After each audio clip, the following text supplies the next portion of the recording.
आ जाओ। नमस्कार बड़े बाबू, ये मेरे कुछ साथी हैं, मेरे साथ खिलाफत आंदोलन में हैं।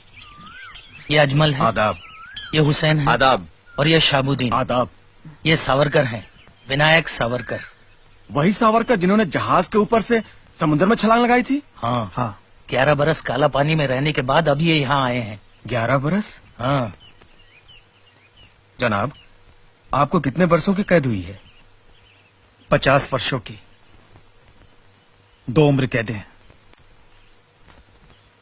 क्या मैं आपसे बात पूछ सकता हूँ? पूछिए। आप वंदे मातरम और भारत माता की जय के नारे क्यों नहीं लगा? हम इस तहरीक में इसलिए शामिल हुए हैं कि अंग्रेज तुर्की पर अपना कब्जा न जमाए। उन्होंने तुर्की को युद्ध में जीता है, मगर वहां के बादशाह को हम अपना खलीफा मानते हैं। वो इस्लाम की नुमाइंदगी करता है और अंग्रेजों को क्या हक है कि वहां की हुकूमत को बर्खास्त कर दे? इसीलिए दुनिया भर के मुसलमान एहतजाज कर रहे हैं। गांधी जी तो मुसलमान नहीं, वो फिर भी तुम्हारी मदद कर रहे हैं। तभी तो हम उनके शुक्रगुजार हैं। मगर गांधी जी तो अहिंसावादी हैं, वो तो हथियार उठाने के विरोधी हैं। क्या तुम भी हो? नहीं, हम मुसलमान हैं। अगर वक्त आया तो हम हथियार भी उठाएंगे। अगर तुम गांधी जी की शिक्षा ही नहीं मानते तो उनके साथ क्यों हो?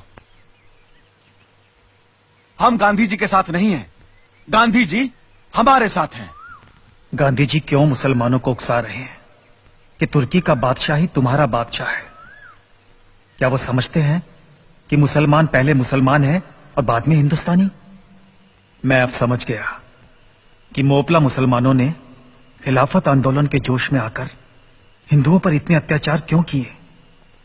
क्यों वहां हजारों हिंदुओं की हत्या कर दी गई, हजारों हिंदुओं को मुसलमान बना दिया गया, सैकड़ों औरतों का शील भंग किया गया, बच्चों को काट दिया गया।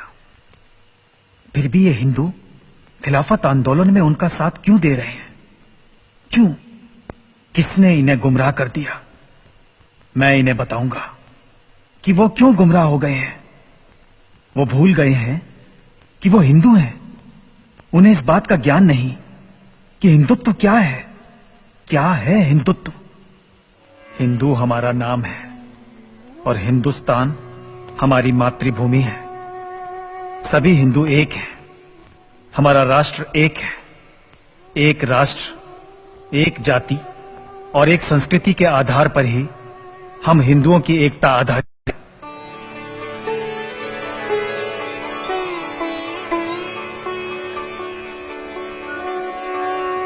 वे सभी व्यक्ति हिंदू हैं जो हिमालय से समुद्र तक इस समग्र देश को अपनी पितृभूमि के रूप में मान्यता देकर वंदना करते हैं, जिसकी धमनियों में उस महान जाति का रक्त प्रवाहित हो रहा है जिसका मूल सर्वप्रथम सप्त सिंधुओं में परिलक्षित होता रहा है और जो विश्व में हिंदू नाम से सुविख्यात है। हमारा कर्तव्य है कि हम देश में रहने वाले हिंदुओं, मुसलमानों, ईसाइयों और यहूदियों में यह पवित्र भाव जागृत कर सके कि हम सब सबसे पहले हिंदुस्तानी हैं और उसके बाद कुछ और। भारतीय राष्ट्र का सारभूत विवेचन जो इस काल कोठरी में किया गया, वो सीखचों के बीच में से कैसे बाहर निकल गया और कैसे प्रकाशित होकर लोगों के पास पहुंचा, किसी को कुछ पता न चला।